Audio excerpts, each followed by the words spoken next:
adiante. Então, como é que foi esse encontro? Como você conheceu a Valéria? A Valéria tem artes maravilhosas, eu sei que você também gosta muito, né? Tanto pelo IPPB, que está repleto de artes. Como é que foi esse encontro, essa sintonia? Foi o seguinte, a Valéria é do Espírito Santo. O ano passado ela apareceu numa palestra de sexta-feira lá no IPPB. Foi assim, eu vi ela no meio da plateia e eu achei que tinha alguma coisa diferente, né? Depois ela veio falar comigo no final, e na época a Valéria trabalhava com tatuagem lá no Espírito Santo, e quando eu olhei para ela, cara, foi uma coisa assim de intuição. Eu falei, olha, você está na área errada, você tem um potencial para você, como você pinta muito bem, poxa, conhece bem a parte de forma, você poderia fazer quadros sobre divindades, por exemplo, de várias áreas, numa perspectiva universalista, é claro, aquilo que você sentisse. Eu acho que você vai conseguir captar algumas coisas e vai se encontrar nisso.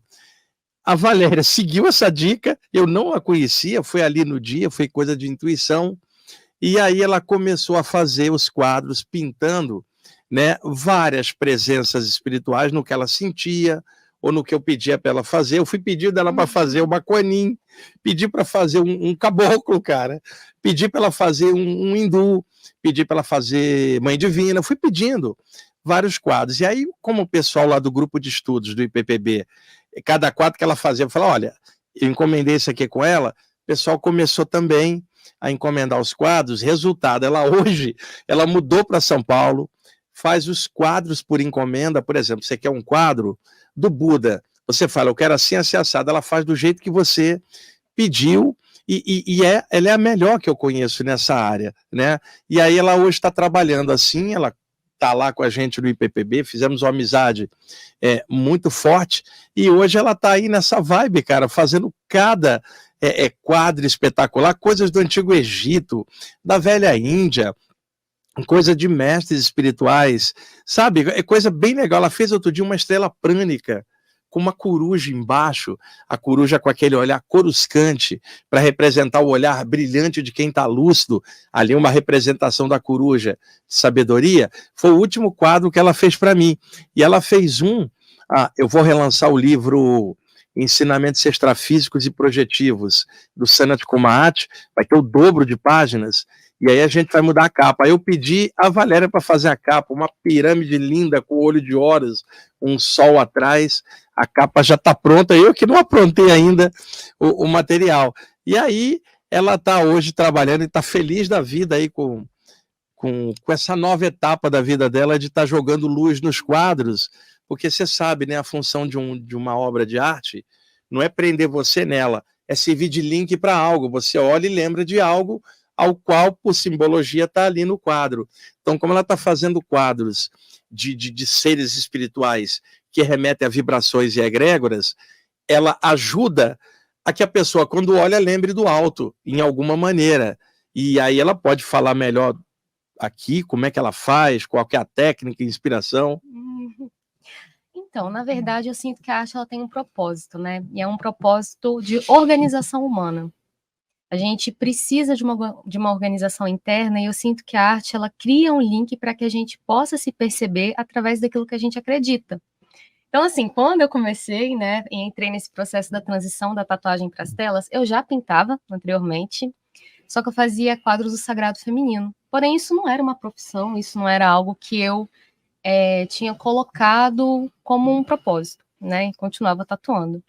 E aí, quando conheci o Wagner, ele trouxe, né, essa possibilidade de viver através da arte sacra, e isso gatilhou uma série de coisas, e eu abracei essa profissão, mudei a vida, e comecei também a estudar sobre, né, o que é essa arte sacra, porque a arte sacra, ela abrange um leque muito amplo, dependendo da cultura que a gente estiver falando, né? Então, inicialmente, as coisas começam através daquilo que é abstrato, a gente não tem forma e a gente precisa de uma forma, a gente precisa de algo para conectar e se identificar.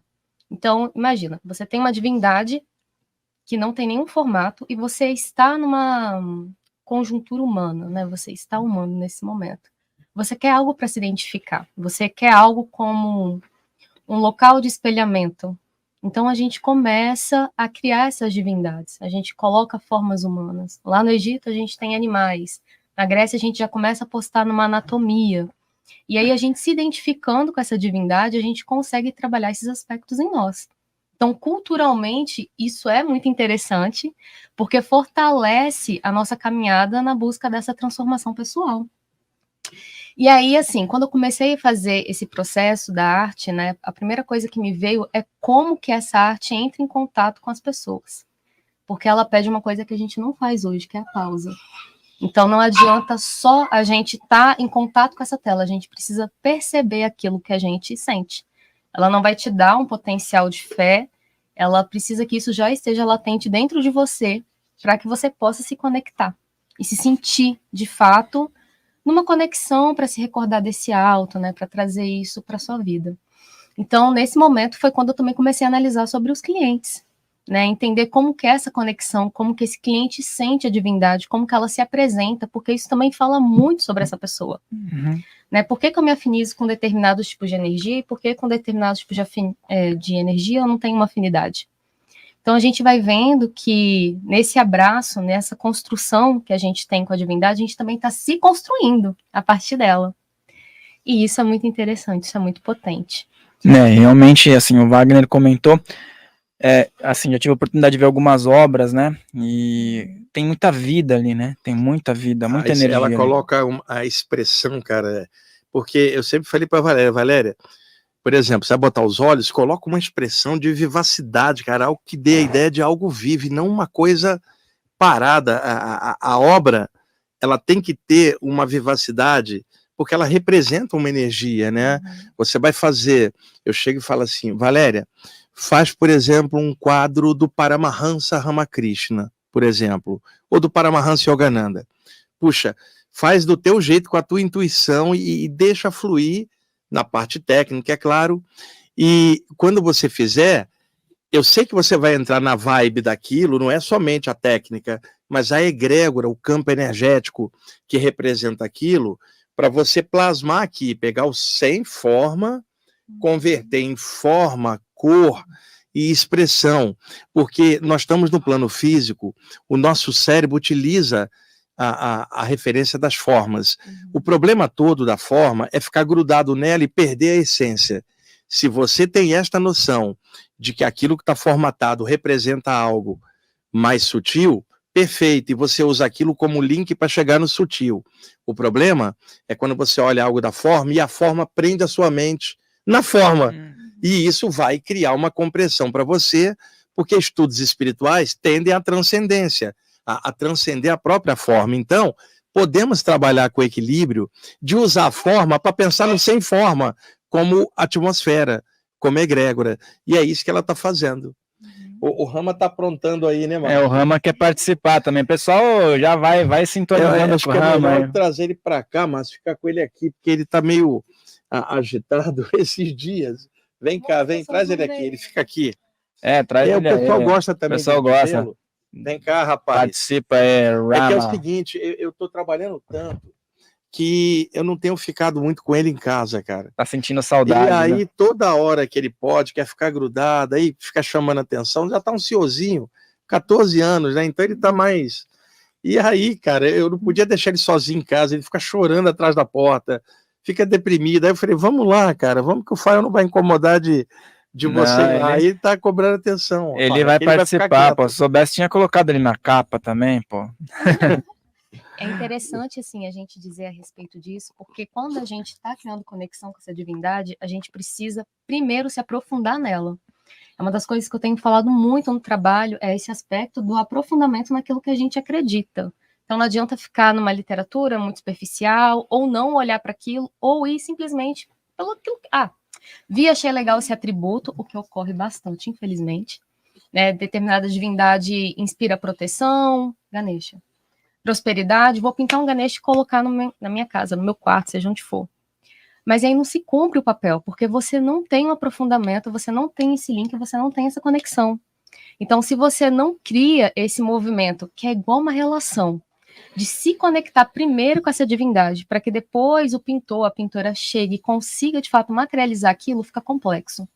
Então, quanto maior é a paixão, é o amor do cliente, dessa pessoa que quer essa obra, maior o impacto que ela vai ter, porque não está na obra, está na conexão que ela criou com aquela divindade. Então, e não é só na leitura, né? Eu acho que é interessante falar nisso, que também está na prática pessoal dessa pessoa. Como eu falei anteriormente, nas pausas que ela consegue dar para conseguir interagir com essa divindade, com essa energia. Seja do que ela quer despertar dentro dela, porque a gente também pode tratar assim, né? Como uma quantidade de símbolos que eu quero interagir, eu quero despertar dentro de mim, quanto algo externo. Então, eu interajo com aquilo, eu me aproprio, eu estudo a cultura daquela região, como que aquela divindade nasceu, o que ela quer dizer, porque, dá um exemplo de Kali. Olha aqui, né, no Ocidente, a gente bota no Google Kali, língua de fora, as pessoas, nossa, porque é invencível. As pessoas não param para ver os aspectos profundos, né? Quão profundo e quão maior ela é em significado. Então, quando a gente pega uma cultura e pega essa tradução dessa cultura dentro de um âmbito ocidental, né, sei lá, nórdica, celta, egípcia, africana, e começa a fazer as nossas interpretações, a gente não consegue, de fato, olhar para essa divindade e mergulhar. Só que isso leva tempo. E outra coisa, só para acrescentar, Rafael, porque o que ela está falando é verdadeiro. Por exemplo, alguém pede para fazer um quadro de uma divindade que ela gosta por puro condicionamento, cara, ou aprisionamento mental somente naquilo. E às vezes ela coloca ali, mas ela não tem uma identidade com aquela energia ou com aquilo.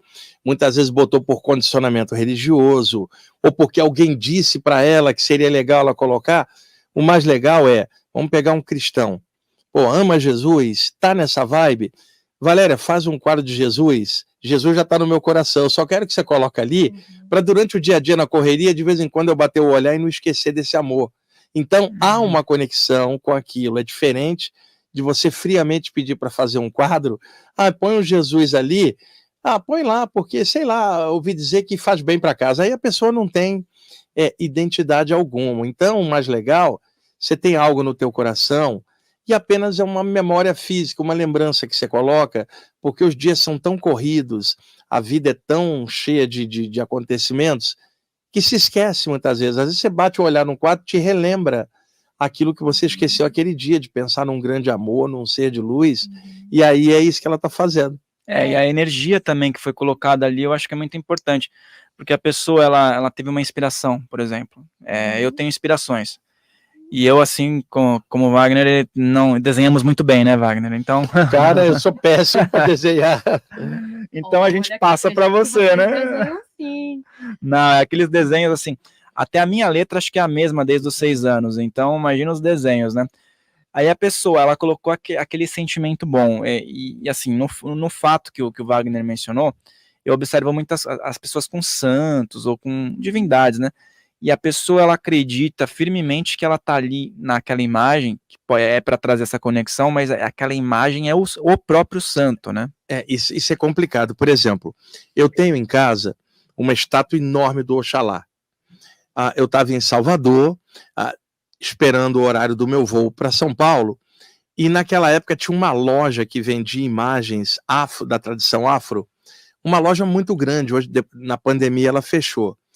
Eu cheguei perto, assim, da vitrine, aquela figura me chamou a atenção, Fael, sabe? Aquela imagem, eu falei, caramba, eu vou comprar. Sabe, alguma coisa me atraiu. Eu trouxe a estátua aqui para São Paulo, ela está na minha sala em cima de uma caixa de som, pra você ter uma ideia. Então, é uma figura do Oxalá com o cajado dele, né, curvado assim.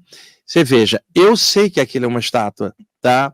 Se eu for erguer o pensamento para Oxalá, por exemplo, eu vou fazer isso no sentido espiritual, eu não vou usar a referência, embora a referência num templo possa ter uma egrégora, que é o somatório de todo mundo, mas estou falando no individual aqui.